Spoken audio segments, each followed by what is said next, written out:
the sacred sensitivity that separates us from the world. You've probably always known something was different about you, even before anyone could explain what it was. You weren't just emotional. You weren't just intuitive. You were tuned to something deeper, sharper, older. You could walk into a room and feel the tension before a word was spoken. You could sit next to someone smiling and yet sense the grief they were hiding behind their eyes. It wasn't just empathy. It was energetic X-ray vision. And that's not a gift you ask for, it's a signature. A mark that you are what we call a dark chosen one. You weren't sent here to blend in. You were sent here to see through. And that's why fake energy, especially from those closest to you, feels like poison in your system. It's not just unpleasant, it's unbearable. Click subscribe to this channel to get more profound spiritual lessons. People think we're judgmental, that we're too intense, that we overreact. But they don't understand what it's like to feel someone say, "I love you," and simultaneously feel the energetic void behind those words. When someone hugs you but their soul is stiff. When a loved one pretends to support you, but their aura is laced with silent resentment. When a friend says, "I'm fine," but their energy screams, "I'm drowning." Most people hear the words and accept them. But we, those with this sacred decoding system, feel what's beneath the surface. And the reason we can't tolerate fake energy isn't because we're arrogant. It's because it hurts. Literally. It burns. It disorients. It creates an energetic dissonance so loud we can't even think straight. Our nervous systems reject it like a virus. And the closer the source, the more damaging it becomes. You see, fake energy isn't just about lying. It's about misalignment. It's when someone's spirit says one thing, but their mouth says another. It's when someone's body language says, "I'm here for you," but their energy is secretly calculating, judging, withholding. And because we are wired to feel energy first, this disconnect triggers a deep survival response in us. It's like trying to walk through a hallway where every light is flickering and the floor keeps shifting. It's not just unpleasant, it's dangerous to our system. That's why we pull away. That's why we cut people off suddenly. That's why we seem too sensitive, because we are not reacting to what's being said, we are reacting to what's being broadcasted. And when the frequency is fake, we can't breathe in it, no matter how much we love the person producing it. And that's the hardest part, isn't it? When the fake energy isn't coming from strangers. When it's not the boss pretending to care or the acquaintance faking kindness. No, the real test comes when it's your mother, your partner, your best friend. When you know they love you on some level, but they're not being real with themselves. When they say, "I support you," but their energy says, "I'm afraid of you now."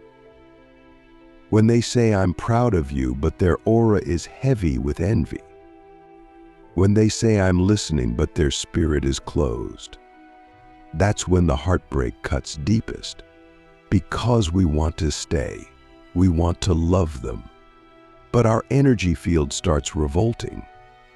There's no longer harmony. There's only static distortion and a low-frequency ache that won't let us rest.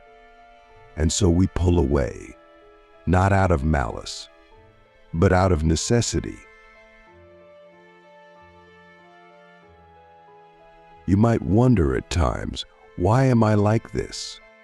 Why can't I just ignore it like everyone else seems to? But here's the truth. Your body is a sacred instrument that was designed to detect distortion. You are not broken. You are refined. And the more you evolve, the less tolerance you have for anything that isn't energetically clean. It's not just a preference, it's your spiritual immune system. The more you activate your real essence, the more allergic you become to anything that isn't in alignment. That's why fake energy used to irritate you, but now it feels physically painful. That's why you used to stay in toxic spaces for years, but now you can barely last minutes. It's not that you're getting weaker. You're getting clearer. You're remembering who you are. And your field is no longer willing to compromise for the sake of appearances. So how do we navigate this path without becoming bitter or isolated? How do we remain open-hearted without allowing fake energy to drain us dry? First, we must stop lying to ourselves. We must stop justifying the misalignment of others because we're afraid of losing them. We must stop saying, maybe I'm just being too sensitive, when our body has already given us the answer. You are not too sensitive. You are accurate. And when you start honoring that accuracy, your entire reality begins to shift. You stop trying to force connections that no longer fit. You stop explaining your boundaries. You stop apologizing for the signals your soul receives. And in that space of radical energetic honesty, something miraculous happens. You start attracting people who are real. Not perfect, but real. And real is what your second body, your nervous system, your soul have been craving all along. The next time someone says something to you that doesn't match their energy, pause. Breathe. Tune in. Ask yourself, am I hearing what's being said, or am I feeling what's being hidden? That question alone can change your life. Because once you learn to trust what you feel over what you hear, you stop falling for illusions.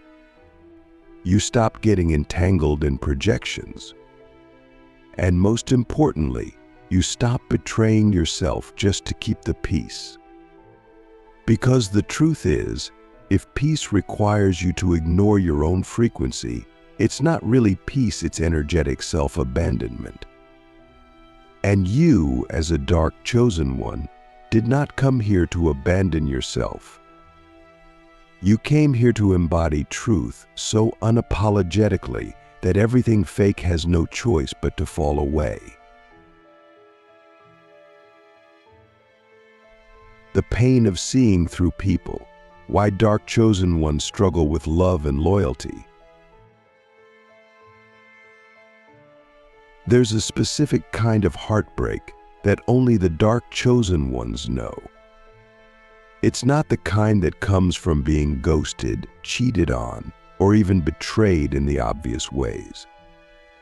It's the heartbreak of seeing through someone you love, seeing all the parts of them they've hidden from the world and from themselves, seeing their fear behind their confidence, their bitterness behind their compliments, their insecurity hiding in the folds of their support. It's the heartbreak of realizing that while they may love you, they're not real with you. And for someone like us, that disconnect is unbearable. Because we don't fall in love with masks. We fall in love with energy, with essence, with the raw, unfiltered truth of a soul.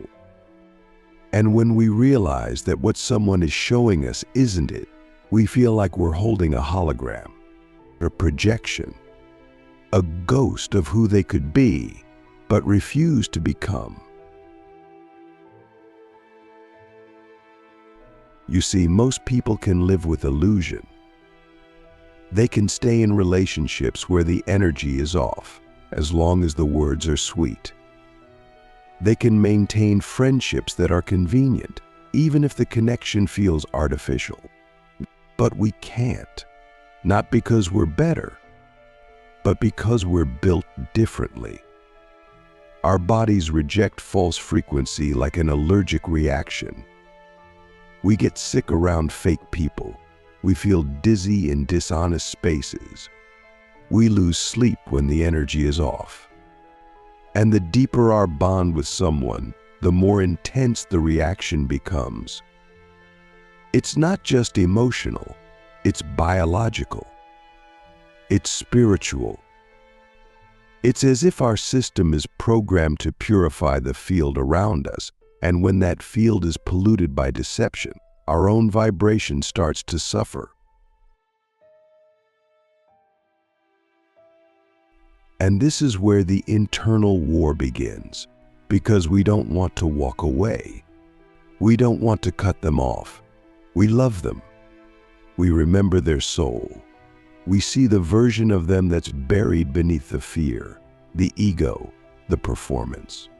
We see their potential, and that's what makes it so hard.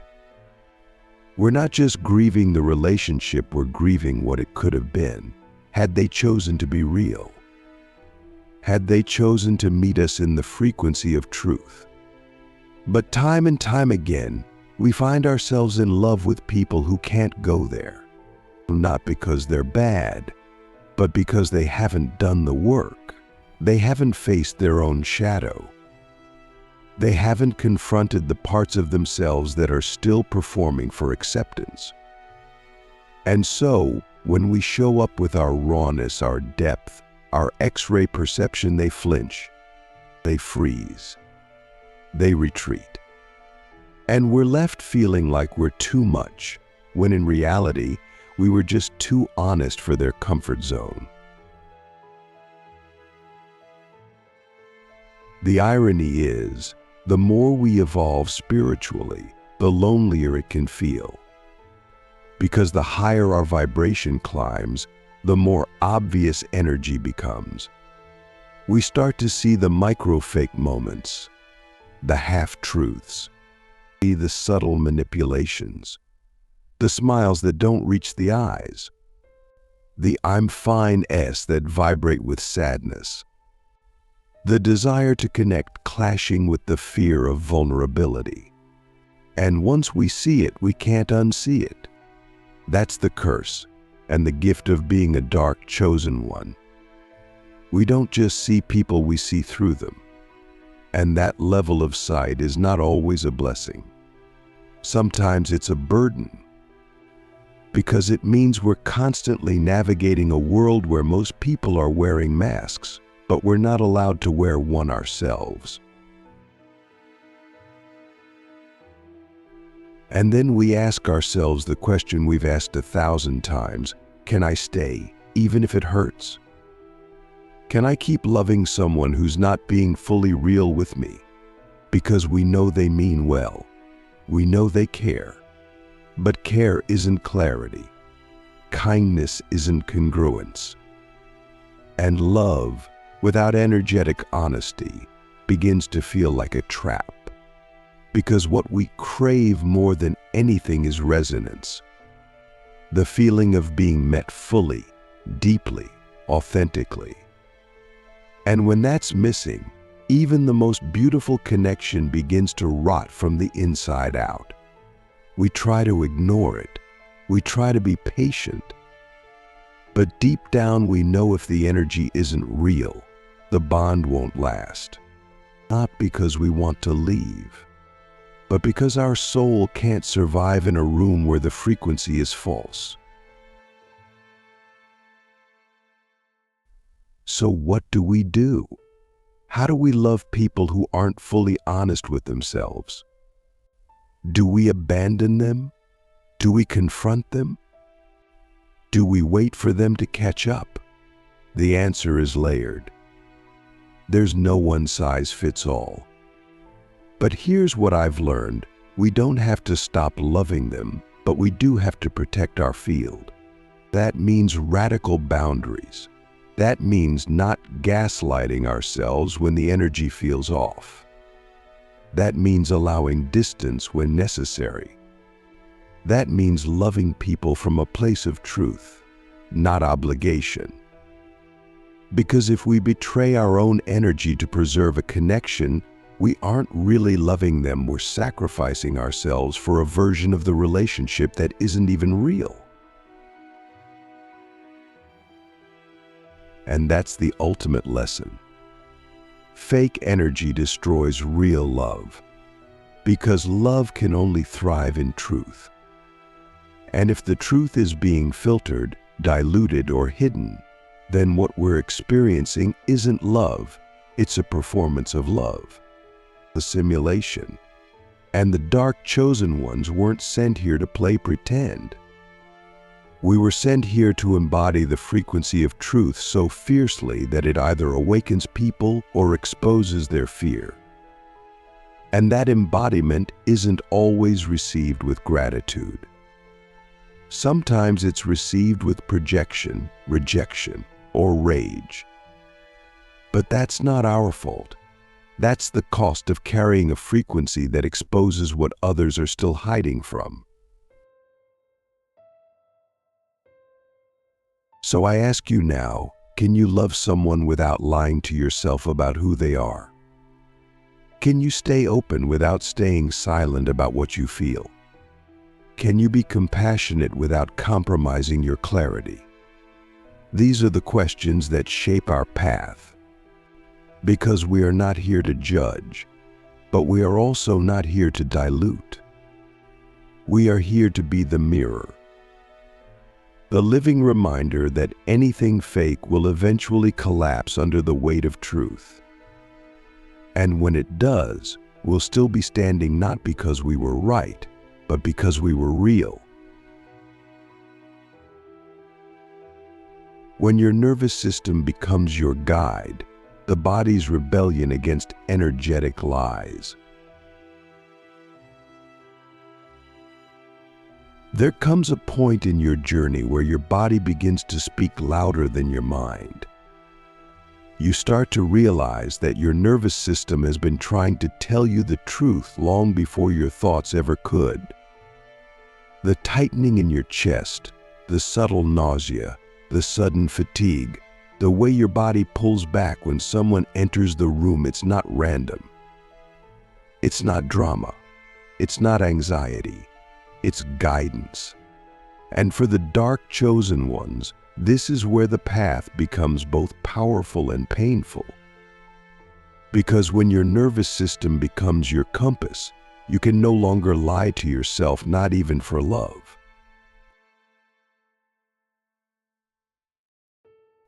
You might sit across from someone you care about deeply, someone you've shared years with, memories with, a lifetime of connection, and suddenly your body is screaming no.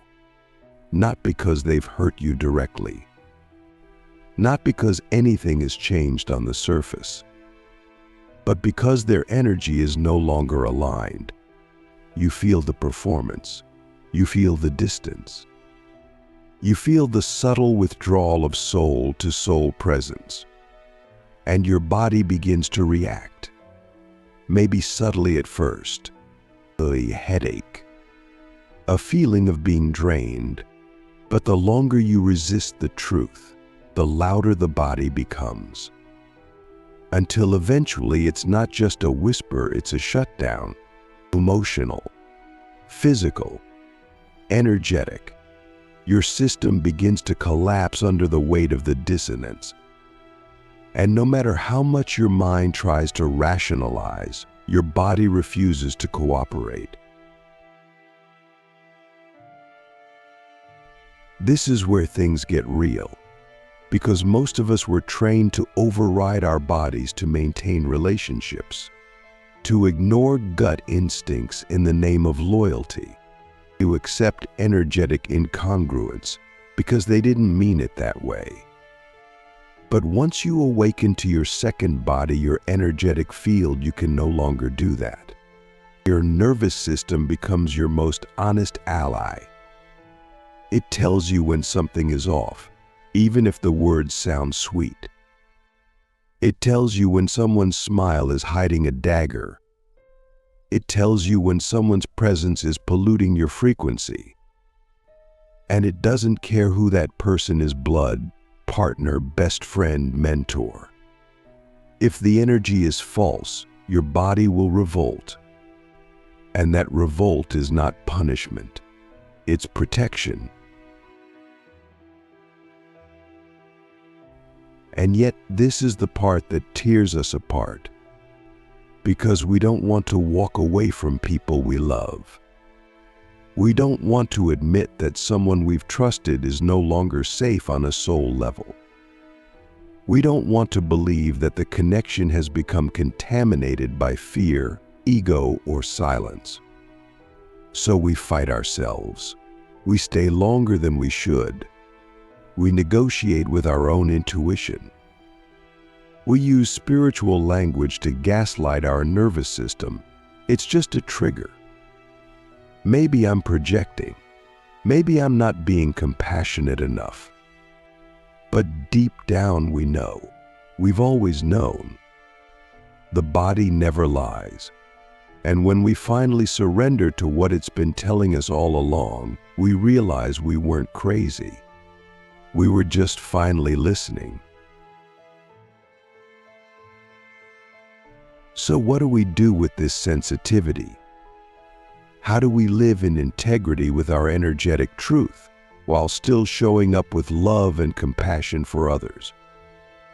It begins with radical self-trust. You must start treating your body like a sacred oracle, not just when it's convenient, but always. When it contracts, when it trembles, when it flinches, ask it why. Don't override.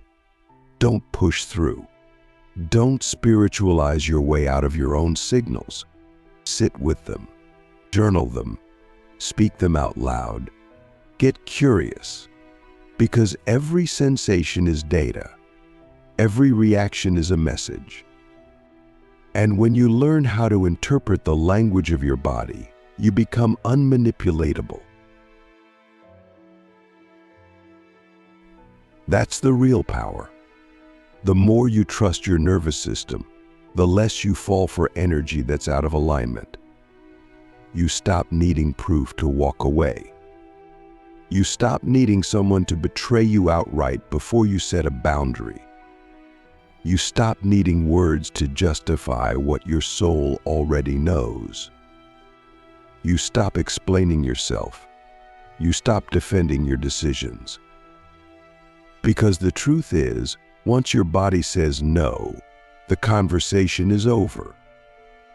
Not because you don't care, but because you care too much to abandon yourself again. But here's the paradox. The more you honor your body's wisdom, the more others will feel challenged by you. Because most people have learned to lie to themselves just to survive. They've trained themselves to ignore their own instincts. So when you show up as someone who refuses to do that, it makes them uncomfortable. It confronts their self-abandonment. And sometimes they'll project that discomfort onto you. They'll say you're too sensitive, too intense, hard to be around. But what they're really saying is, I don't feel safe hiding around you. And that's not your fault. That's your frequency doing what it was designed to do: expose what's fake.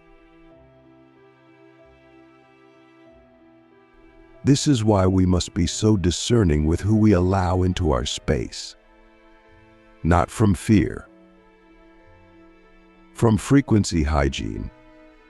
From the sacred understanding that our nervous system is not just ours, it's a portal. A living, breathing interface between the seen and unseen realms. And when we allow fake energy into that portal, we are not just compromising our peace, we are distorting our access to truth. That access is what allows us to do our work in the world, to create, to guide, or to heal, to serve. And if we're constantly recovering from energetic violations, we can't fulfill our purpose at full capacity. So we build our lives around resonance, around alignment, around truth. We choose relationships that nourish our nervous systems. We choose conversations that energize instead of deplete. We choose spaces that feel clean, even if they're not perfect. We choose truth over comfort. Always. Even when it hurts. Even when it means letting go of people we thought would be with us forever. Because the longer we stay in dissonance, the further we drift from our path. And the further we drift, the louder the body screams. Until one day we have no choice but to listen or collapse. So let me ask you something only your body can answer. Who in your life feels like peace? Who feels like tension? Who do you leave feeling more alive, and who leaves you feeling like you need to recover? These are not petty questions. These are sacred diagnostics. And if you ignore them, you will pay not just emotionally, but spiritually, physically, energetically. Your body is not here to betray you. It's here to protect the mission, but only if you trust it enough to follow its lead. The spiritual consequences of staying in energetic misalignment, why avoiding truth is a form of self-destruction. There is a point on the path, often subtle at first, where staying in energetic misalignment no longer just costs us peace, it begins to cost us purpose. It starts as little things, fatigue that lingers, creativity that dries up, joy that feels artificial, intuition that goes quiet. But if we ignore it long enough, it grows. It spreads like spiritual corrosion. And if we're not careful, if we keep choosing comfort over truth, the very essence of who we are begins to dim. Not because we're broken, but because we've allowed something false to occupy the space where truth was meant to live. For the dark chosen ones, this isn't just inconvenient, it's deadly. We weren't sent here to live half lives. We weren't sent here to stay small for the sake of harmony. We're here to disrupt, to activate, to awaken, and above all, to remain in radical alignment with the frequency of truth. And when we compromise that truth, especially for those we love, we don't just harm ourselves. We delay the evolution of everyone in our field. Because when you allow fake energy to remain unchecked in your life, you're not being loving. You're being enabling. You're feeding the illusion. You're saying, it's okay to lie to yourself around me. And that message, even if silent, is a betrayal of your soul. That's the hard pill to swallow. That avoiding confrontation, avoiding boundaries, avoiding what we know in our gut is off. It's not compassion. It's cowardice. And that cowardice comes at a high cost. Because every time we say yes to something that makes our energy contract, we're saying no to our higher self. Every time we stay silent when our body is screaming, we're silencing our own evolution.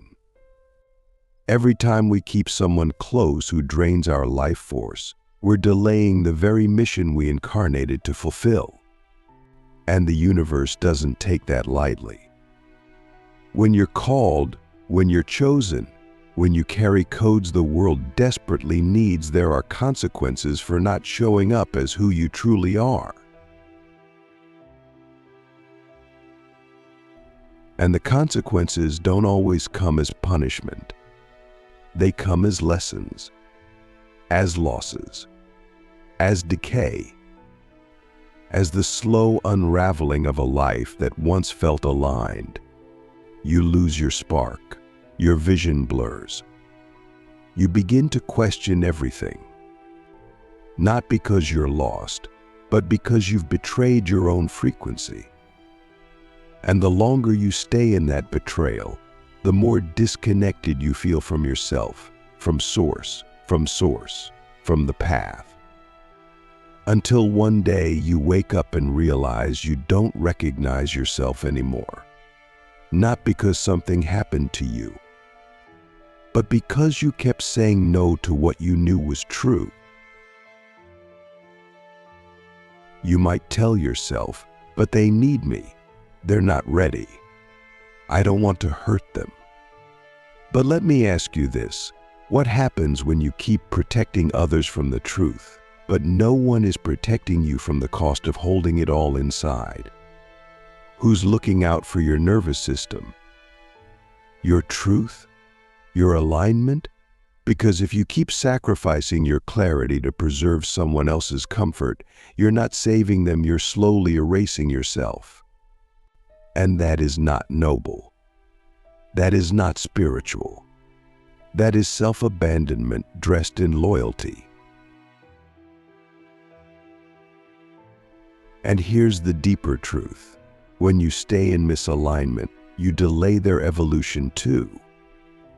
Because people don't grow when you coddle their illusions. They grow when they are met with the friction of truth. When your energy reflects what they've been avoiding. When your boundary forces them to confront their own distortion. Sometimes, the most loving thing you can do is walk away. Not out of anger, not out of ego, but out of reverence for your own soul, out of commitment to your mission, out of love for what's true, even when it hurts. This is why the dark chosen ones often walk alone. Not because we don't want connection, but because we refuse to settle for false connection. We refuse to water ourselves down to maintain access. We refuse to pretend we don't feel what we feel. And yes, it's painful. Yes, we grieve. But the grief of letting go is always cleaner than the grief of betraying ourselves to stay. And once you've tasted that level of alignment, once you've lived in the clarity of true energetic resonance, nothing fake can satisfy you again. It's like drinking from the source and then being asked to sip from a puddle. Your soul simply won't allow it. So you choose truth, even when it costs you connection. Even when it means letting go of family, lovers, communities. Because what you gain in return is priceless: clarity, vitality, spiritual acceleration, and the ability to hear your soul without distortion. You become a clear channel, a mirror, or a transmitter of truth. And in that space, your life begins to reflect your essence. You magnetize the people who can meet you in the frequency of real. You create spaces where your nervous system can finally relax. And you stop constantly recovering because you've stopped constantly compromising. So I ask you now, one final time, what are you still tolerating that your nervous system has already rejected? Who are you keeping close, even though your body has said it's time to let go? What truth are you avoiding because it would mean facing what you've outgrown? These are not surface questions. These are the doorways to your next evolution.